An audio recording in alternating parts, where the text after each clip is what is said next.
मालती जोशी की कहानी मोरी रंग दे चुनरिया सुनते हैं। सभी श्रोताओं का स्वागत है। चलिए कहानी शुरू करते हैं। सफ़र की थकान इतनी थी कि बिस्तर से उठने का मन नहीं था, पर खुशी के मारे नींद नहीं आ रही थी। यह खुशखबरी किसी को सुनाने के लिए मन व्याकुल हो रहा था। कम से कम जया को तो बताना ही पड़ेगा, नहीं तो वह मेरे प्राण ले लेगी। वैसे भी आज की खुशी पर सबसे ज़्यादा हक उसी का है। उसी ने इस रिश्ते के लिए इसरार किया था, वरना हम नौकरी पेशा लोग इतनी ऊंची उड़ान भरने के लिए काबिल कहाँ थे। पर उसी ने बार बार कहा, दीदी मेरा मन कहता है मृणाल की शादी यहीं होगी। तेरे मुंह में घी शक्कर। सिर्फ घी शक्कर से काम नहीं चलेगा, चंदेरी साड़ी लूँगी। अरे बनारसी ले लेना, शादी तो होने दो। बनारसी साड़ी गौतम की शादी में लूँगी, लड़की की शादी में तुम्हें ज़्यादा नहीं मुड़ूंगी। मृणाल के लिए मैंने जब से लड़के देखना शुरू किया है, जया उसे अपना कर्तव्य मान बैठी है। मृणाल पर उसकी अपार ममता है। ऐसे वैसे घर की बात तो वह मुझे सोचने भी नहीं देती। एक ही लड़की है दीदी, उसे इस तरह निपटाने का भाव मत रखो। 1-2 साल में वह बूढ़ी नहीं हो जाएगी। देर लगे कोई बात नहीं, घर वर दोनों खूब ठोक बजा कर देख लो। ये तो कई बार मजाक में कहते हैं, अच्छा हुआ प्रिंस चार्ल्स की शादी हो गई, नहीं तो तुम्हारी सहेली वही बात चलाने को कहती। मैं जया की व्यथा कथा जानती हूँ, इसलिए उसकी व्यग्रता समझती हूँ। पर इन लोगों को यह कौन समझाए, कितनी बार समझाए। जया 4 बजे कॉलेज से लौटती है, तब तक तो मुझे सब्र करना ही था। पर उसके बाद मैंने 1 मिनट भी देरी नहीं की। टैक्सी में बैठे बैठे यही सोच रही थी कि जया कितनी खुश होगी।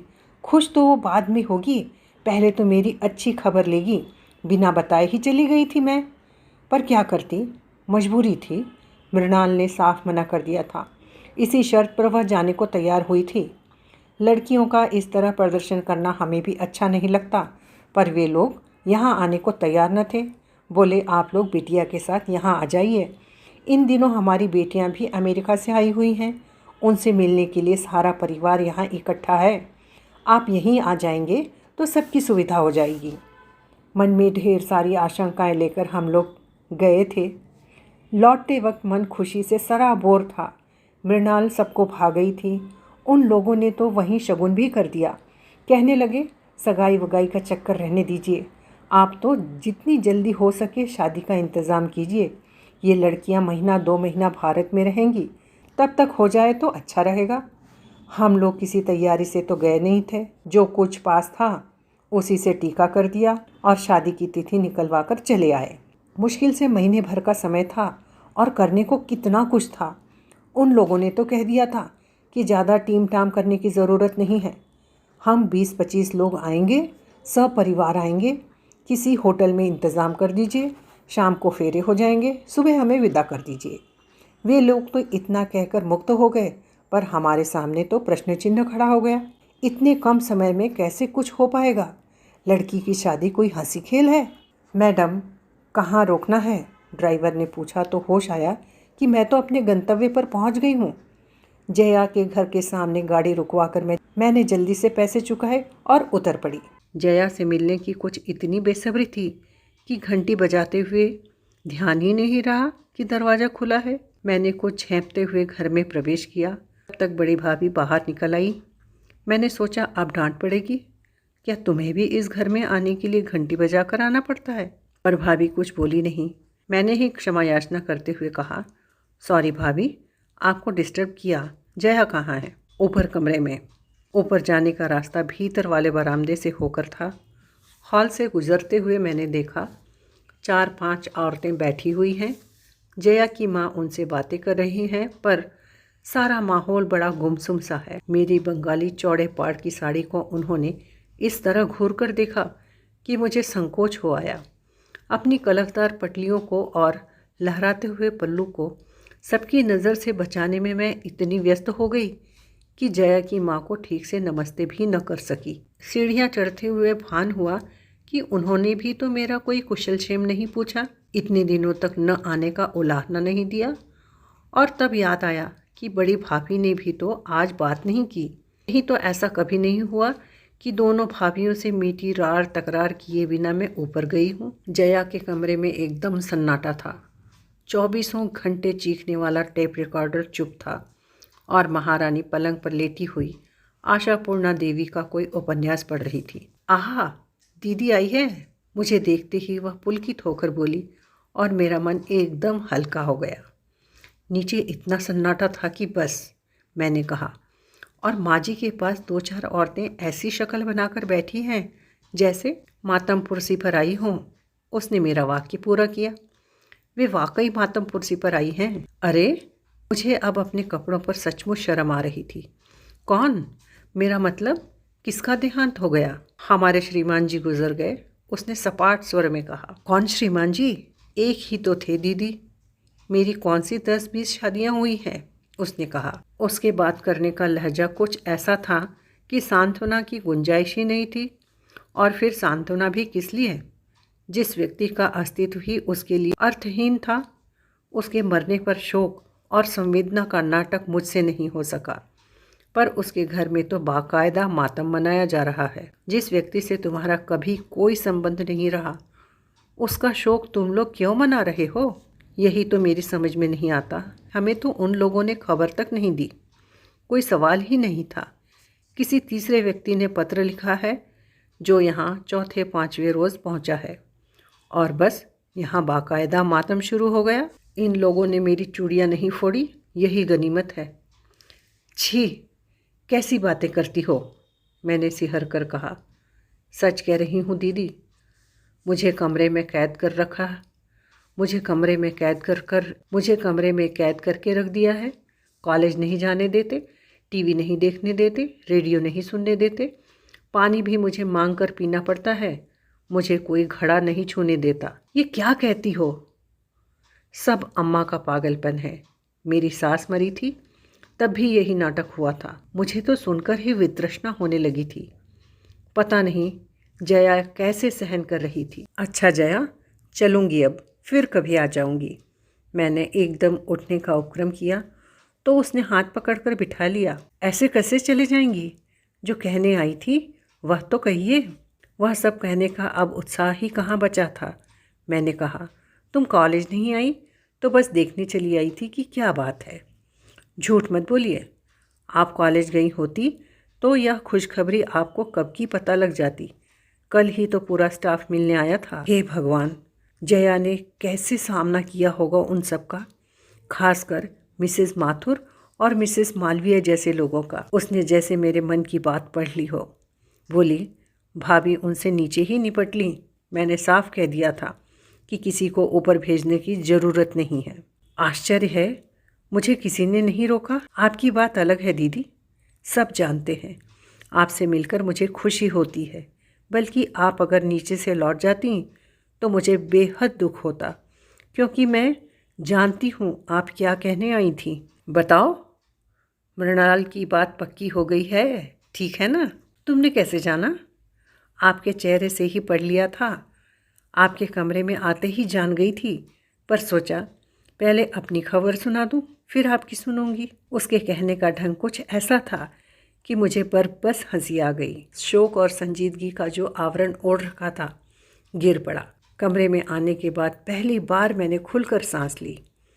और सुनाइए, उन लोगों को आपने कैसे पटाया? मैं जैसे इस क्षण की बाट ही जोह रही थी, फौरन शुरू हो गई। जया से यह सब कहे बिना मुझे चैन ही नहीं आता। वहाँ का सारा हाल बयान करने के बाद मैं घर परिवार का वर्णन करने बैठ गई। संयोग से उनका सारा कुनबा उन दिनों वहाँ इकट्ठा था। मुझे सबको देखने सुनने का मौका मिल गया था। मृणाल की मौसेरी सास तो एकदम नमूना है।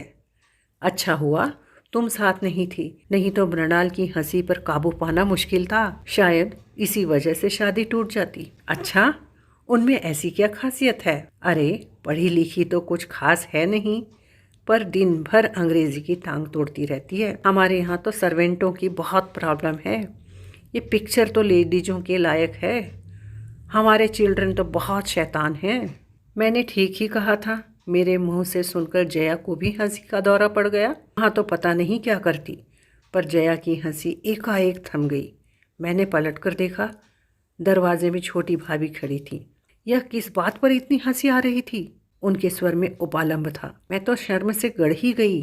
जया ने जैसे मुझे उबारते हुए कहा, भाभी, मृणाल की शादी तय हो गई है। दीदी ने लगे हाथ सगाई की रस्म भी निपटा दी है। चलो, यह तो बहुत अच्छा हुआ। भाभी ने निर्लिप्त भाव से शिष्टाचार निभाया। उसमें कहीं खुशी का कोई भाव न था, न उन्होंने घर या वर के बारे में कुछ पूछा। मैं एकदम उठ खड़ी हुई। जया, अब मैं चलूँगी, बहुत देर हो गई। इस बार जया ने मुझे रोकने का प्रयास नहीं किया। भाभी पता नहीं किस काम से ऊपर आई थीं। उसे भूलकर मेरे साथ ही नीचे उतरने लगी। बीच सीढ़ियों पर बोली, दीदी, एक बात कहूँ, बुरा तो नहीं मानोगी? कहिए। ऐसे शुभ कार्य की चर्चा आज इस घर में नहीं करनी थी। इससे अपशकुन होता है। चर्चा मैंने नहीं, जया ने ही चलाई थी भाभी। उसने पूछा तो मुझे बताना पड़ा, नहीं तो शायद मैं वैसे ही लौट जाती। पर भाभी, मैं यह नहीं मानती कि इससे अपशकुन होता है। अब आप नए ज़माने की हो तो क्या आप कोई पुरखा पुरनिया हो? आप इन ढकोसलों पर विश्वास कर लेती हैं। यह ढकोसला नहीं, रिवाज है दीदी। यह कैसा रिवाज है?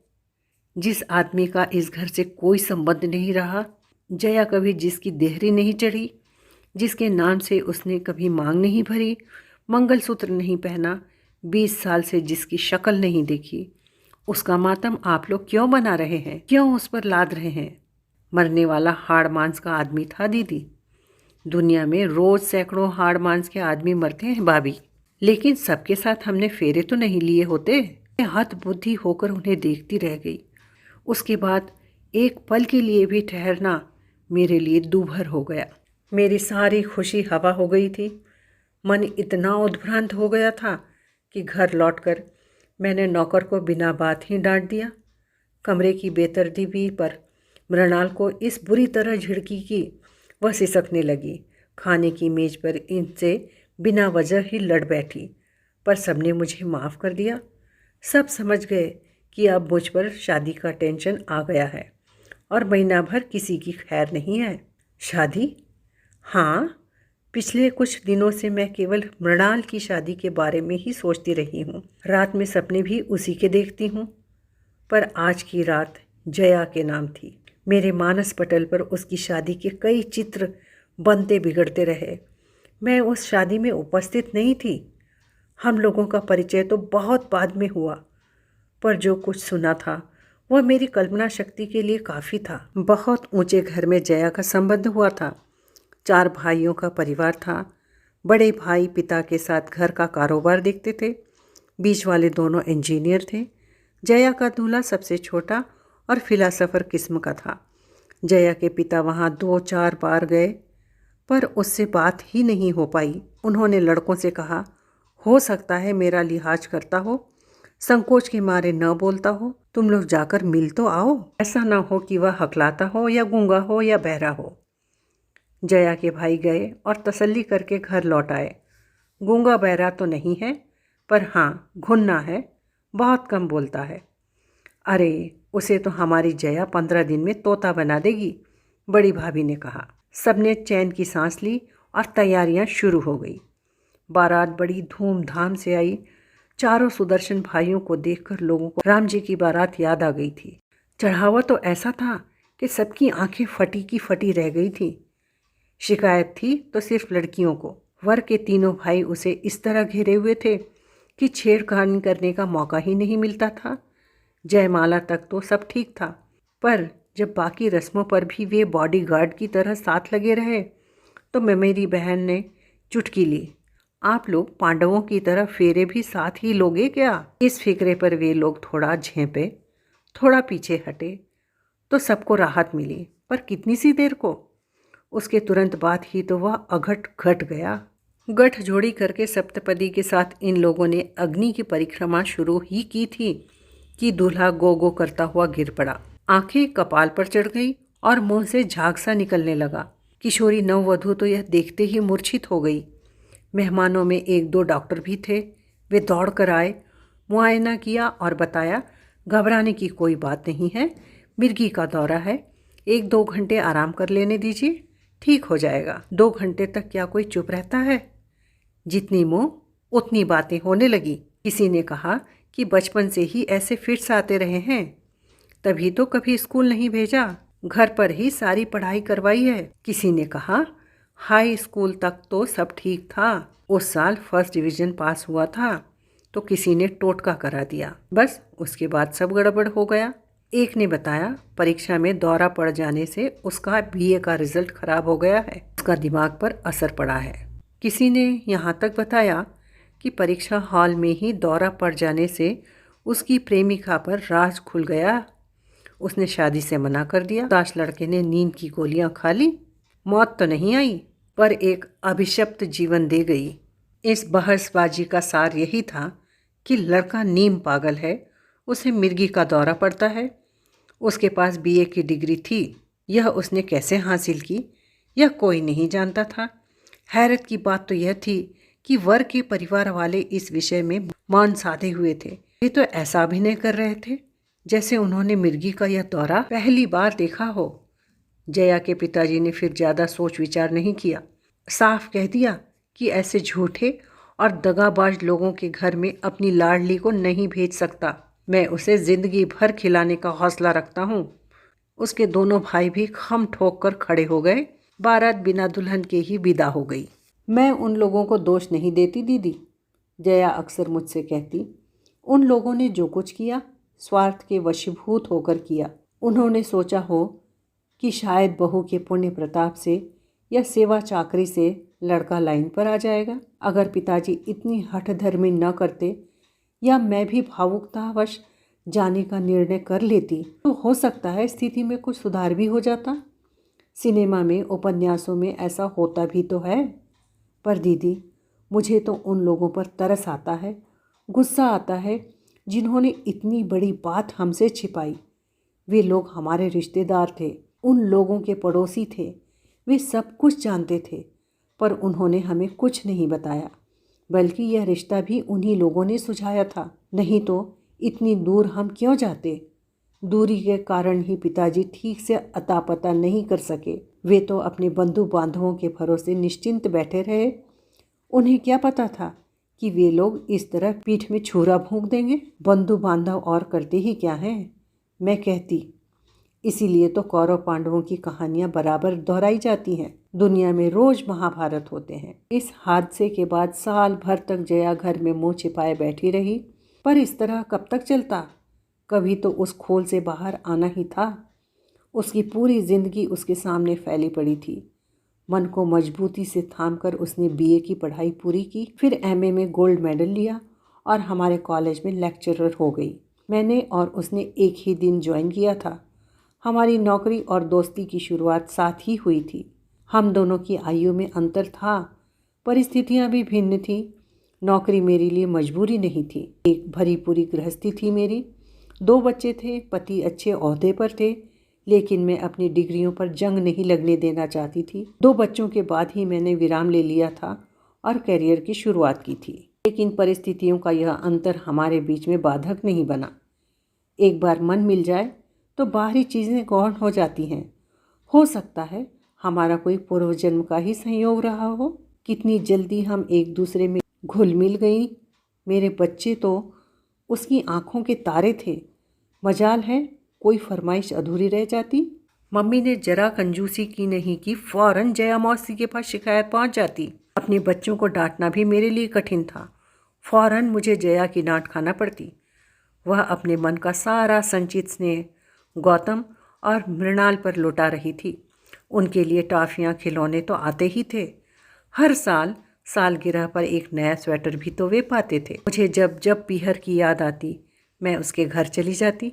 अम्मा जी मुझे खूब प्यार करती थीं। उन्होंने एक तरह से मुझे अपनी बड़ी बेटी ही मान लिया था। उसकी दोनों भाभियाँ भी मेरा खूब स्वागत करती, मीठे उलाहने देती तो नए नए व्यंजन भी खिलाती। जया सचमुच भाग्यवान थी, नहीं तो ऐसे सहृदय भाई और स्नेही भाभियाँ अब कहाँ मिलती हैं।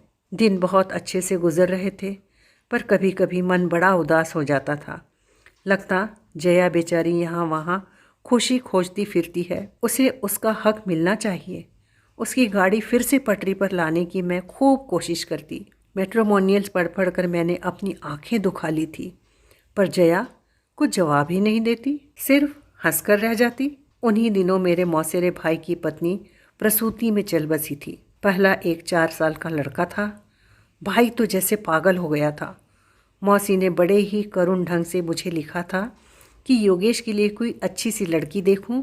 बच्चे को तो कोई भी पाल लेगा, पर इस समय ज़रूरत योगेश को संभालने की है। निसंतान हो तो विधवा भी चलेगी, पर लड़की सुशील हो और ब्राह्मण हो। मुझे एकदम जया की याद हो आई। योगेश से अच्छा वर उसके लिए मिल नहीं सकता था। रूप, रंग, कद काठी, विद्या, बुद्धि, सभी दृष्टि से वे परस्पर अनुरूप थे। योगेश दुहाजू जरूर था, पर जया के साथ भी तो एक कहानी जुड़ी हुई थी। मैं मौसी को पत्र लिखने ही वाली थी, पर सोचा पहले इन लोगों को तो टटोल लूं, और यह मैंने अच्छा ही किया, नहीं तो बाद में मौसी के सामने लज्जित होना पड़ता। उस घर में इस विषय पर कोई बात ही नहीं करना चाहता था। भाभीियों ने मुझे अम्मा जी के पास ठेल दिया, अम्मा जी ने पिताजी के पास भेज दिया। वैसे तो जया के पिताजी भी मुझसे बहुत स्नेह करते थे, पर उन्होंने मेरा जरा भी लिहाज नहीं किया और एक वाक्य में ही सारी बात खत्म कर दी। बोले, बेटी, उसके भाग्य में जैसी शादी लिखी थी हो गई। हमारे खानदान में लड़की पर बार बार हल्दी नहीं चढ़ती। बात आई गई हो गई। हिंदुस्तान में लड़कों की शादियां तो रुकती नहीं हैं। 4 महीने बाद ही योगेश का विवाह एक सुंदर सुशील कुंवारी कन्या से हो गया, पर जया का प्रश्न तो यथावत था। मैंने उससे कहा, जया, अपने जीवन की गुत्थी तुम्हें ही सुलझाना होगी। कानूनी कार्रवाई में जो मदद चाहोगी हम करेंगे, पर पहल तो तुम्हें ही करनी होगी। वह बोली, दीदी, बुढ़ापे में पिताजी को दुख देने की इच्छा नहीं होती। इतनी बदनामी शायद वे झेल नहीं पाएंगे। जब तक जया के पिताजी जीवित रहे यह विषय फिर से उठाने का प्रश्न ही नहीं था। 3 साल पहले जब उनका देहांत हुआ, जया 35 पार कर चुकी थी। एक दिन यूं ही विषय छिड़ गया तो बोली, इस उम्र में शादी करती क्या अच्छी लगूंगी? इतनी निकल गई है, आगे भी कट जाएगी। अम्मा भी क्या सोचेंगी? जैसे मुझे बाप के मरने का इंतजार हो। इस निरानंद जीवन की अभ्यस्त हो चली थी जया कि परिस्थितियों ने फिर नया मोड़ लिया। जो सुख कभी उसका था ही नहीं, उसके छिन जाने का आत्मीय स्वजन शोक मना रहे थे, और लोकाचार के इस चक्रव्यूह में वह निरीह लड़की बुरी तरह घिर गई थी। शादी से 15 दिन पहले मैंने छुट्टी लेनी ही पड़ी। जया ने तब तक ज्वाइन नहीं किया था।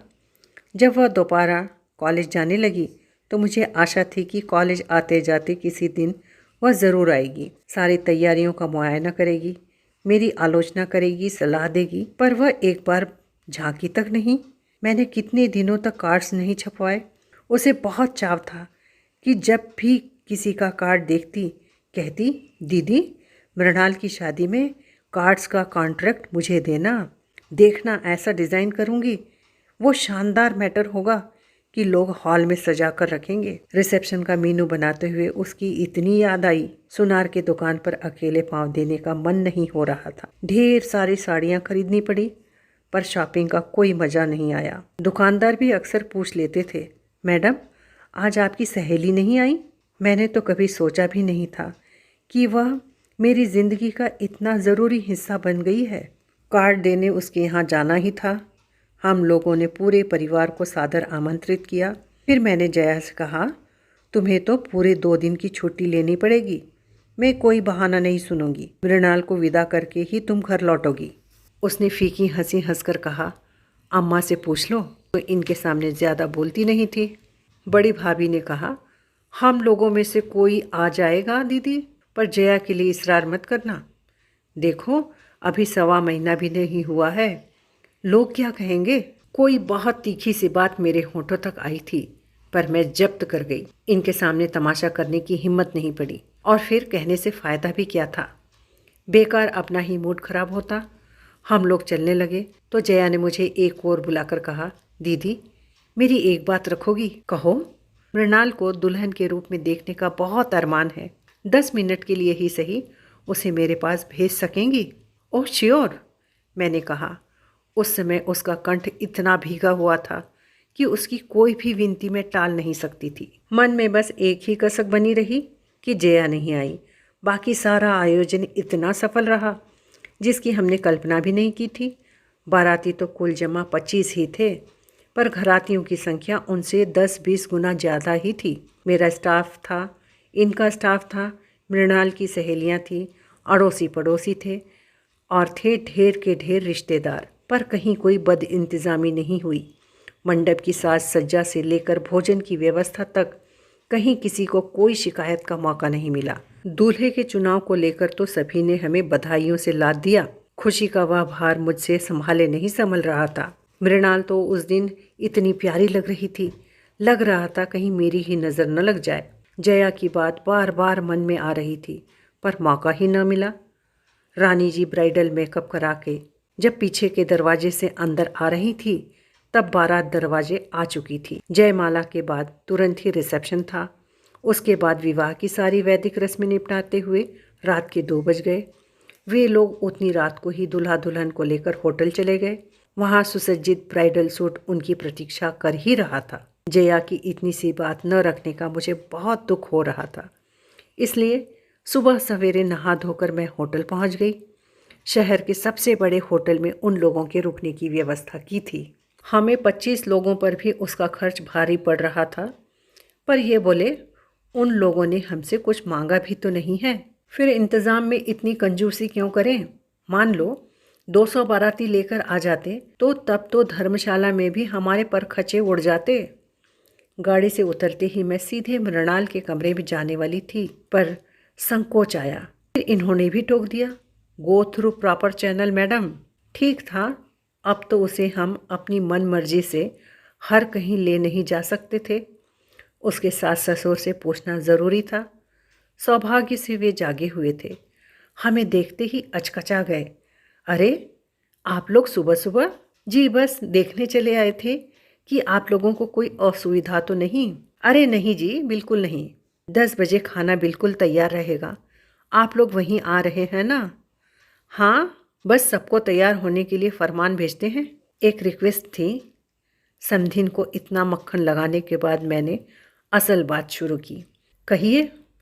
मेरी एक सहेली कल शादी में नहीं आ सकी थी। मृणाल को बहुत प्यार करती है। जाने से पहले 10 मिनट के लिए दोनों वहाँ हो आएंगे तो उसका मन रह जाएगा। उसने बार बार कहलवाया था। लेकिन वे शादी में क्यों नहीं आई? क्या बीमार हैं? हाँ, बस यही समझ लीजिए। दरअसल उनके हस्बैंड की अभी अभी डेथ हुई है। अब इन्हें बीच में बोलने की ज़रूरत क्या थी? कौन सी बात कहाँ कहना चाहिए, इसका विवेक तो पुरुषों को कभी होता ही नहीं। दरअसल बात क्या है बहन जी? मैंने कहना शुरू किया, पर चुप हो गई। जया की कहानी क्या इस तरह एक सांस में किसी को सुनाई जा सकती है? मुझे तो आश्चर्य हो रहा है मिसेज कुमार। अभी तो लड़की की हल्दी भी नहीं उतरी और आप उसे ऐसी जगह भेज रही हैं, अपने ही हाथों अपनी बेटी का असगुन कर रही हैं। आश्चर्य तो मुझे होना चाहिए था, मैंने तो कह दिया। बहन जी, आप तो यूरोप में 8-10 साल रह चुकी हैं, क्या आप भी इन सब चीज़ों को मानती हैं? यूरोप में रहने से क्या होता है, हम अंग्रेज थोड़े ही हैं, अपनी संस्कृति थोड़े ही छोड़ देंगे। मैं उनके कटे बालों को, रंगे होठों को, तराशी बाहों को और अनावृत बाहों को देखती रही। विदेश सेवा में रत अपने पति के साथ मैडम ने सिर्फ चोला बदला था। मन तो अब भी वही घोर परंपरावादी था और घर परिवार में उनके इसी गुण की प्रशंसा होती होगी। फलानी की बहू उतने दिन फॉरेन रहकर आई हैं, पर अपनी संस्कृति नहीं भूली। ये कौन सी संस्कृति है? समधी जी ने शायद मेरे मनोभावों को पढ़ लिया था। खींचकर पत्नी से बोले, ये किस ढकोसलेबाजी में पड़ी हो?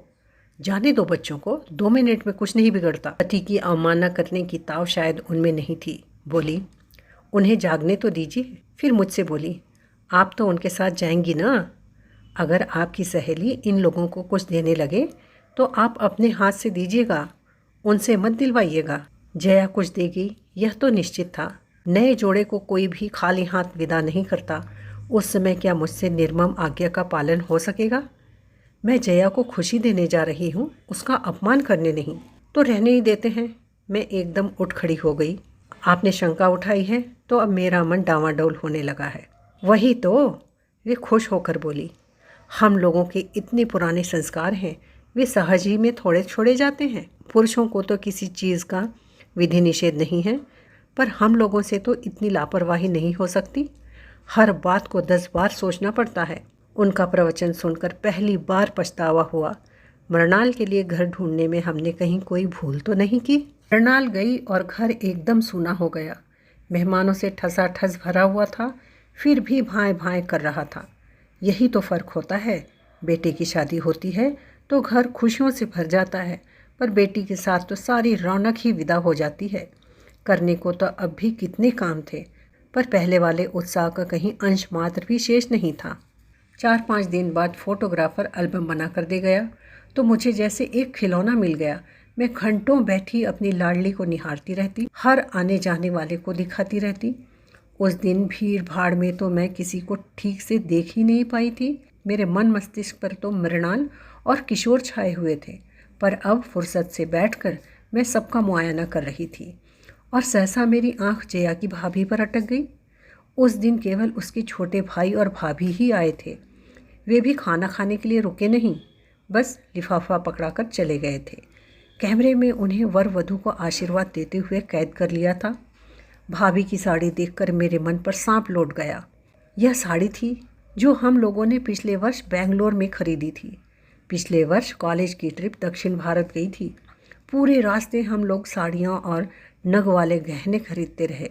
जया ने गहरे हरे रंग की कांजीवरम साड़ी खरीदी थी, जिसका लाल और सुनहरी बॉर्डर था।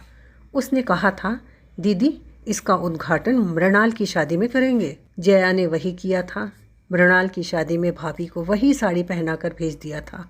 अच्छा हुआ जो उस दिन मेरा ध्यान नहीं गया, नहीं तो मूड इतना ख़राब हो जाता कि बस। तो क्या जया अब वह साड़ी कभी नहीं पहनेगी? वैसे मुझे उस पर गुस्सा भी आ रहा था। शादी में नहीं आई तो न सही, पर बाद में तो आ सकती थी। क्या उसे एल्बम देखने का चाव भी नहीं रहा, या कि वह मुझसे नाराज़ है? पर मैं उसे कैसे समझा पाऊंगी कि मैं मृणाल को उसके पास क्यों नहीं भेज सकी। पूरे 1 महीने की छुट्टी के बाद दोबारा कॉलेज जाते हुए मन खुशी से सराबोर था। पहले ही दिन शादी का एल्बम साथ ले जाना मैं नहीं भूली थी। स्टाफ रूम में दिन भर अच्छा शगल चलता रहा। मुझे लोगों ने दोबारा बधाइयों से लाद दिया, तारीफ़ों के पुल बांध दिए। मैं भीतर ही भीतर पुलक से भर उठी, पर जया को देखते ही सारी खुशी को पाला मार गया। उसने तो सचमुच ही जैसे वैराग्य धारण कर लिया था। मुझे तो उसके पास बैठकर बात करने में भी संकोच होने लगा। मैं तो उससे लड़ने का इरादा लेकर आई थी। मुझे उससे माफ़ी भी मांगनी थी, पर दोनों ही बातें नहीं हो सकीं। उसके सूखे चेहरे और रूखी वेशभूषा से अभ्यस्त होने में मुझे 4-5 दिन लग गए। उसके बाद मैंने कहा, जया बाज़ार कब चलना है? किस लिए? चंदेरी साड़ी लेनी है ना? अरे दीदी, मैंने तो मजाक किया था। लेकिन मैंने तो मजाक नहीं समझा था। अब आप क्या लड़की की शादी की साड़ियाँ बांटते फिरेंगी? रहने दीजिए, गौतम की शादी में सोचेंगे। लड़का हो या लड़की, क्या फ़र्क पड़ता है? दोनों की शादी में माँ बाप को खुशी तो होती ही है। और फिर लड़के का क्या ठिकाना? कल को कनाडा से मेम ले आएगा और कहेगा, मम्मी यह रही तुम्हारी बहू। तब क्या होगा? मेरे सारे अरमान धरे के धरे रह जाएंगे। मेम बहू आएगी तो क्या आप हमें साड़ी नहीं देंगी? फालतू बातें बंद। यह बताओ बाज़ार कब चलना है? अभी रहने दीजिए दीदी, अभी बाज़ार जाती क्या मैं अच्छी लगूंगी? जया, यह तुम्हें क्या होता जा रहा है? मैंने कहा, कहना तो और भी बहुत कुछ चाहती थी, पर चुप रह गई। सचमुच इस लड़की को क्या होता जा रहा है? कपड़े तो जैसे भी पहन रही है ठीक है, पर शरीर भी तो सूखता चला जा रहा है। ब्लाउज़ झूल रहे हैं, गालों की हड्डियां निकल आई हैं, आँखों के इर्द गिर्द स्याह घेरे बन गए हैं। क्या रातों को सो नहीं पाती? क्या इसने खाना पीना छोड़ रखा है? पहली वाली बात होती तो मैं चुटकी ले लेती। जया, लगता है मरने वाले का गम तुम्हें सचमुच खाए जा रहा है। पर अब आपस में न तो वह संवाद रह गया, न जया के बुझे बुझे चेहरे को देखकर यह कहने का साहस होता है। उस दिन कैलेंडर की तारीख बदलते हुए याद आया, आज तो जया का जन्मदिन है। उसका जन्मदिन हर साल मैं ही मनाती थी, कुछ न कुछ उपहार भी देती थी। इस बार का उपहार तो यही था। जब मेरे बार बार कहने पर भी नहीं मानी तो मैं एक दिन खुद ही जाकर उसके लिए साड़ी ले आई। चंपाई रंग की खूबसूरत चंदेरी, जिस पर पहले बेल बूटे थे, और यह जया का प्रिय रंग भी था। मैंने गुलाब जामुन सुबह ही बनाकर रख दिए। पंडित जी को दही बड़े के लिए कह दिया था। सोचा और कुछ गरम में आकर बना लूँगी। उस दिन के लिए इनसे गाड़ी भी मांग ली। सोचा गाड़ी में डालकर साथ ही ले आऊँगी। खिला पिला कर यहाँ से साड़ी पहनाकर विदा करूंगी। उसका यह अकारण वैराग्य अब मुझसे झेला नहीं जा रहा था। किसी को तो पहल करनी ही थी। वह अपने आप तो इस तथाकथित शौक से उबर नहीं पाएगी। पर कॉलेज जाते ही मुझे निराश होना पड़ा। उस दिन फिर उसकी छुट्टी की एप्लीकेशन आई हुई थी। मेरी सारी व्यू रचना व्यर्थ हो गई। क्या करती है यह लड़की? हर 2 दिन बाद गायब हो जाती है। स्टाफ रूम में मैंने अपनी जहलाट उतारते हुए कहा, इसे नौकरी वोकरी करनी है कि नहीं? आपको नौकरी की पड़ी है मिसेस कुमार? वह लाखों के वारे न्यारे हो रहे हैं। मिसेस माथुर का यह फिक्रा इतना अप्रत्याशित था कि मैं जड़ होकर रह गई। विश्वास न हो तो मिसेस गुप्ता से पूछ लो। मैंने मिसेस गुप्ता की ओर देखा तो वह बुरी तरह झेंप गई। बेचारी गऊ महिला किसी के पछड़े में नहीं पड़ती। पता नहीं मिसेस माथुर ने उसे कैसे लपेट लिया। बताइए ना मिसेस गुप्ता, आप इतना डरती क्यों हैं? कोई आपने चोरी की है? मिसेस माथुर ने उन्हें उकसाया तो वे बड़े दयनीय स्वर में बोली, भाई हमें तो ठीक से मालूम नहीं है, हमने तो सुना भर है। वही तो पूछ रहे हैं, क्या सुना है? हमारे सामने आस्थाना साहब एडवोकेट है ना, वो बता रहे थे इन लोगों ने दावा किया है। कैसा दावा? यही प्रॉपर्टी का। हस्बैंड की प्रॉपर्टी में से मिस वाजपेयी ने दावा किया है। अपने आप को मिस कहती है और हस्बैंड की प्रॉपर्टी में हिस्सा मांगती है। ये मिसेस मालविया थी। इम्पॉसिबल। बड़ी देर के बाद मेरे मुंह से निकला, जया कभी इतनी नीच हरकत नहीं कर सकती। मिसेस कुमार, मिसेस माथुर बोली, आपने बच्ची की शादी ज़रूर कर दी है, पर दुनियादारी के मामले में आप स्वयं अभी बच्ची हैं। आप नहीं जानती कि पैसे का मोह आदमी से क्या क्या करवा लेता है।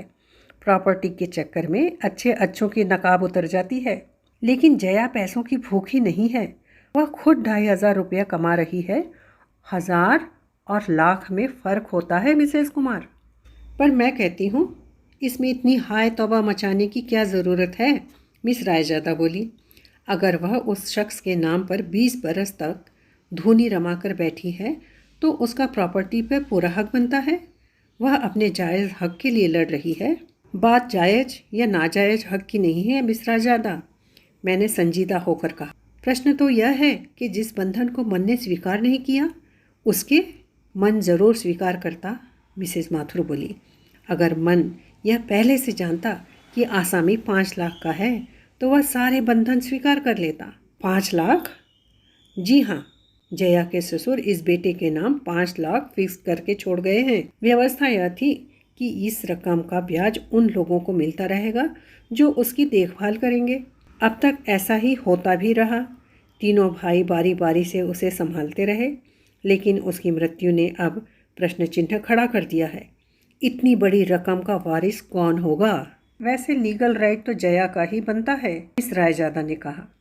अरे वे लोग आपस में फैसला कर लेंगे, पर इसे एक कौड़ी भी नहीं देंगे, देख लेना। सुना है इन लोगों ने नोटिस भेजा है। उससे क्या फ़र्क पड़ता है? मुझे तो उस आदमी की मृत्यु भी स्वाभाविक नहीं लगती। स्टाफ रूम में फिर मृत्यु के कारणों की चर्चा चल पड़ी।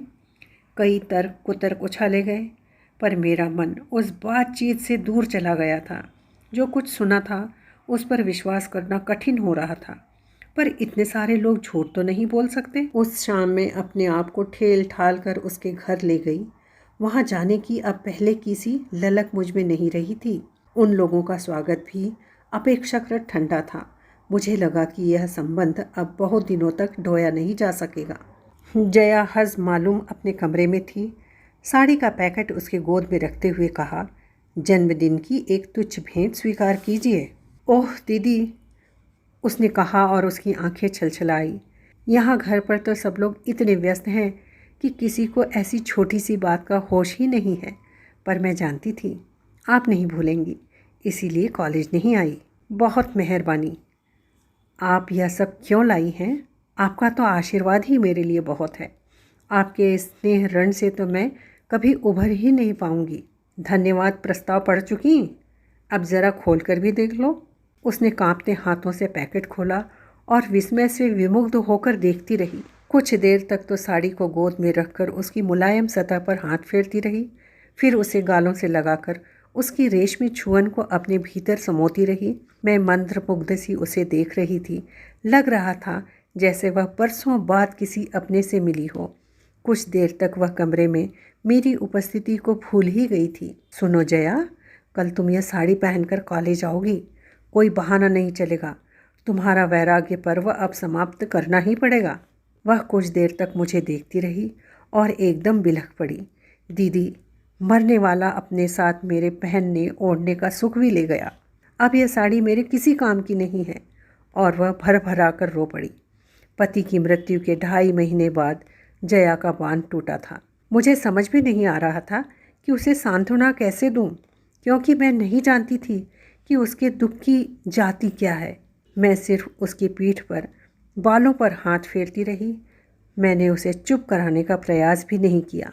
इतने दिनों से संचित आवेग का बह जाना ही ठीक था। बहुत देर तक रो लेने के बाद वह कुछ हल्की हो आई।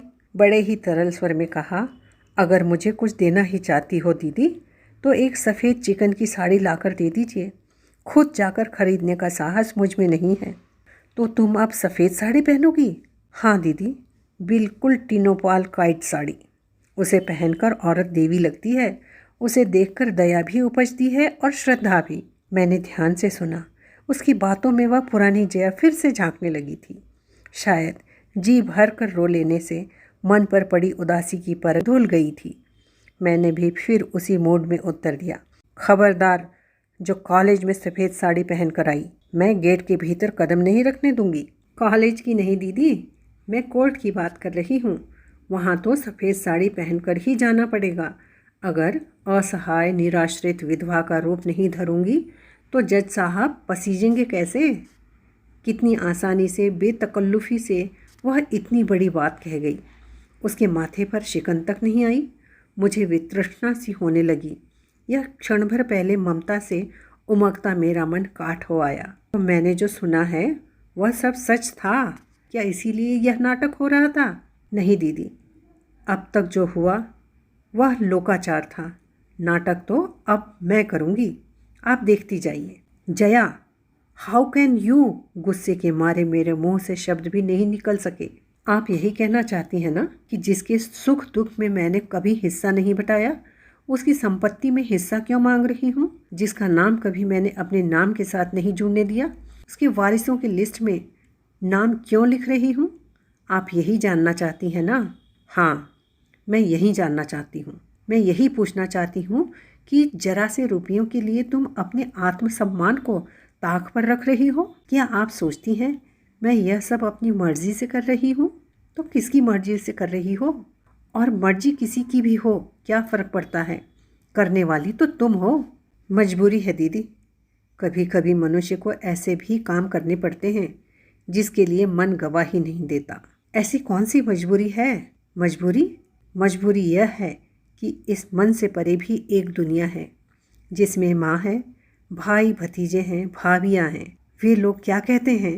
कहते हैं कि समय के साथ चलना सीखो। अम्मा कहती है कि तुम्हें भाइयों के पास ही रहना है तो उनकी होकर रहो, उनकी मन की करो। और भाई कहते हैं, दीदी कितना आदर्श परिवार था हमारा। लोग घर की बहू बेटियों के सामने हमारे घर की मिसाल रखते थे। कितने उतार चढ़ाव आए होंगे, पर हमारे यहाँ कभी चकचक नहीं हुई। सास बहू, ननद भौजाई, देवर जिठानी, इनके बीच कभी तकरार नहीं हुई। बहुत अमीर तो हम कभी नहीं थे, पर दाल रोटी आराम से मिलती थी और सब उसमें खुश भी थे। पर इधर कुछ दिनों से असंतोष का लावा सा फूट पड़ा है। पता नहीं कितनी अतृप्त इच्छाएं एकदम सिर उठाकर खड़ी हो गई हैं। बड़ी भाभी दिन रात बिसूरती रहती हैं कि पैसों के अभाव में महिमा की शादी अच्छी जगह नहीं हो सकी। अब कम से कम अणिमा के लिए तो अच्छा घर वर जुट जाता। छोटी भाभी कहती हैं कि इंजीनियरिंग में एडमिशन नहीं हुआ तो मयूर शायद आत्महत्या ही कर लेगा। पर भैया के पास कैपिटेशन की फ़ी के पैसे कहाँ हैं? छोटे भैया का इस दड़बे में दम घुट रहा है और वे शहर से बाहर एक अच्छा सा फ्लैट खरीदना चाहते हैं। बड़े भैया कहते हैं कि पैसे की सुविधा हो जाए तो वे इस घर की ही काया पलट कर देंगे। और इन सब कामों के लिए तुम्हें बरेली वालों का रुपया चाहिए, यही ना? हाँ। और भैया कहते हैं कि तुम किसी से भीख नहीं मांग रही हो, यह तुम्हारा कानूनी हक है। आखिर तुमने 20 साल तक तपस्या की है। ये तपस्या की बात तुम्हारे गले उतरती है? ना उतरे तो उपाय क्या है? आखिर रहना तो इन्हीं लोगों के साथ है। तुम इतनी निरुपाय तो नहीं हो जया। अच्छी खासी नौकरी करती हो। नौकरी तो सिर्फ रोटी देती है दीदी, पर हिंदुस्तानी औरत को एक सुरक्षित छत चाहिए, फिर चाहे वह पिता की हो या भाई की, पति की हो या बेटे की। इसीलिए तो इस लड़ाई में अम्मा भी मेरे साथ नहीं है। इस चौथेपन में वे बेटे से बिगाड़ नहीं करना चाहती। आखिर वे ही तो उन्हें मूर्खाग्नि देंगे। मेरा क्या है? मैं तो महज एक लड़की हूँ जो जन्म लेते ही परिवार पर भार बन जाती है। आई एम सॉरी जया, मैंने उठते हुए कहा। तुम्हारी परेशानियों को तुमसे ज़्यादा कौन समझ सकता है। मैं तो यूं ही कुछ न कुछ कहती रहती हूँ। मेरे भाषण का बुरा ना मानना। अब मुझे छोड़ने नीचे तक आई, पर हम दोनों में फिर कोई बात नहीं हुई। बैठक से गुजरते हुए घर के सभी सदस्य वहाँ उपस्थित थे और गर्मा गर्म बहस चल रही थी। जया, ज़रा इन लोगों की हिमाकत तो देखो, बड़े भैया ने एक कागज़ नचाते हुए कहा। क्या हुआ? अरे, वे लोग तो तुम्हारी शादी को ही चैलेंज कर रहे हैं। लिखते हैं कि हिंदू विवाह के नियम के अनुसार फेरों के बाद ही विवाह पूर्ण रूप से संपन्न माना जाता है। जयमाला कोई वैदिक विधान नहीं है, यह तो मात्र एक परंपरा है। मैं 10 गवाह खड़े कर दूंगा कि फेरे हुए थे, छोटे भैया ने जोश में कहा। तो क्या वे लोग 100 गवाह नहीं ला सकते? आखिर 5 लाख का मामला है। जया की इस व्यंग्योक्ति पर छोटे भैया चकित होकर उसे देखते रह गए। तुम्हारी सास के मरने पर अपने यहाँ चिट्ठी आई थी। पिताजी की पुरानी फाइलों में अब भी मिल जाएगी। हम उसे कोर्ट में दिखा देंगे। अगर हमारा कोई संबंध नहीं था तो हमें सूचना क्यों भेजी गई? बड़े भैया की दलील बड़ी ज़ोरदार थी, पर जया के पास भी नहले पे दहला था। अगर वे सचमुच मेरी सास थी तो मैं उस समय बरेली क्यों नहीं गई? सास के बाद मेरे ससुर भी शांत हुए थे, उनकी खबर क्यों नहीं आई? उनके बेटे के बारे में भी तो हमें तीसरी जगह से पता चला है, उन लोगों ने क्यों नहीं लिखा? यही तो जालसाजी है। इसी पॉइंट पर तो हम उन्हें धर लेंगे। और अगर वे पूछें कि मैं अब तक मिस वाजपेयी क्यों हूँ तो आप क्या जवाब देंगे? मेरा service record, GPF, bank account सब तो इसी नाम से है। अरे, तू तो जिरह पर उतर आई। बड़े भैया एकदम गुस्सा हो गए। जिरह कर भी रही है तो किसकी तरफ से? यह तो देखो। मैं अपनी ओर से जिरह कर रही हूँ छोटे भैया, जया ने आवेश में भरकर कहा। 39 साल की हो गई हूँ मैं, कभी तो मुझे भी बोलने का मौका दीजिए। हाँ बोलो, क्या कहना चाहती हो?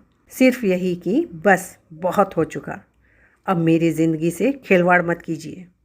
हम खिलवाड़ कर रहे हैं तो इसे और क्या नाम दूँ? मेरे लिए सारे निर्णय आप लोग ही लेते रहे हैं। कभी मुझसे तो पूछा होता कि मेरी मंशा क्या है? आप लोगों की हठधर्मी ने मुझे मेरी ससुराल नहीं जाने दिया। वहीं सुख में दुख में जैसे भी होता मैं जी लेती। इसका ज्ञान तो हमें घुट्टी में ही पिलाया जाता है। वहाँ रहती तो यह आज की समस्या तो न उठती। उस समय आप लोगों ने यह नहीं सोचा कि इतनी पहाड़ सी जिंदगी मैं कैसे काटूंगी। बाबूजी की जिद ने मुझे दूसरी शादी नहीं करने दी, नहीं तो आज मैं कहीं अपनी छोटी सी गृहस्थी लेकर चैन से जी रही होती। अब आप फिर मेरा तमाशा बनाने पर तुले हुए हैं। अब आप सबूत जुटाएंगे और कोर्ट दर कोर्ट साबित करते फिरेंगे कि मैं सचमुच मरने वाले की ब्याहता पत्नी हूँ। जिस गति से इस देश में दीवानी मुकदमे चलते हैं उससे जाहिर है इसमें सालों लग जाएंगे। तब तक मेरा वजूद क्या होगा बताइए तो? मैं कुंवारी हूँ या विवाहिता, विधवा हूँ या परित्यक्ता? सबको जैसे काट मार गया था। कमरे में इतने लोग थे पर जया के स्वर की धार ने सबको गूंगा बना दिया था। बड़े भैया, उसने अश्रु विगलित कंठ से कहा, मैं आपके पांव पड़ती हूँ। आप चाहे मेरी सारी पेंशन, जीपीएफ, सीपीएफ अपने नाम लिखवा लीजिए, पर मुझसे ऐसा कोई काम न करवाइए कि मैं अपनी ही नज़रों में गिर जाऊँ। मुझ पर इतनी मेहरबानी ज़रूर कीजिए। चलिए दीदी, उसने मेरा हाथ पकड़कर कहा तो मुझे होश आया और शर्म भी। उस पारिवारिक ड्रामे की मूक दर्शक बनी मैं अब तक वहीं खड़ी थी। सॉरी जया, मैंने बाहर निकलते हुए कहा। मुझे बहुत पहले ही चले जाना चाहिए था। भाभी लोग पता नहीं क्या सोच रही होंगी। मुझे मालूम है वे क्या सोच रही होंगी और उनका सोचना बिल्कुल ठीक है। आज आप साथ थीं इसलिए मैं इतना खुलकर बोल सकी, नहीं तो शायद फिर से ओट सी लेती और अपने में ही घुलती रहती। और फिर एकाएक तरल स्वर में बोली, दीदी अगर कभी ज़रूरत पड़ी तो आप पर भरोसा कर सकती हूँ ना, निराश तो नहीं करेंगी? जया, मैंने उसका कंधा छूकर कहा, मेरे दरवाजे तुम्हारे लिए कभी बंद नहीं थे। तुम ही उधर का रास्ता भूल गई थी। रास्ता भूल गई थी? आपको नहीं भूल सकती। आपसे बढ़कर मेरा अपना है ही कौन? आप ही ने तो मेरे जीवन में दोबारा रंग भरने की कोशिश की है। औरों के तो चेहरे भी इस समय पहचाने नहीं जा रहे हैं। इतनी ज़्यादा भावुकता मेरी बर्दाश्त से बाहर हो रही थी। मैंने तुरंत हाथ दिखाकर एक रिक्शा रोक लिया और उसमें बैठते हुए सहज ढंग से पूछ लिया, तो फिर कल कॉलेज आ रही हो ना? बिल्कुल आ रही हूँ और आपकी दी हुई साड़ी पहनकर आ रही हूँ। जनता से कहिए ज़रा होशियार रहें, उसने अपने बेलौस अंदाज में कहा। मेरी शाम सार्थक हो गई। मोरी रंग दे चुनरिया कहानी यहाँ पर पूरी होती है। श्रोताओं, आपको ये कहानी कैसी लगी? आपको कहानी अच्छी लगी तो ज़रूर लाइक कीजिए, शेयर कीजिए और चैनल को सब्सक्राइब कीजिए।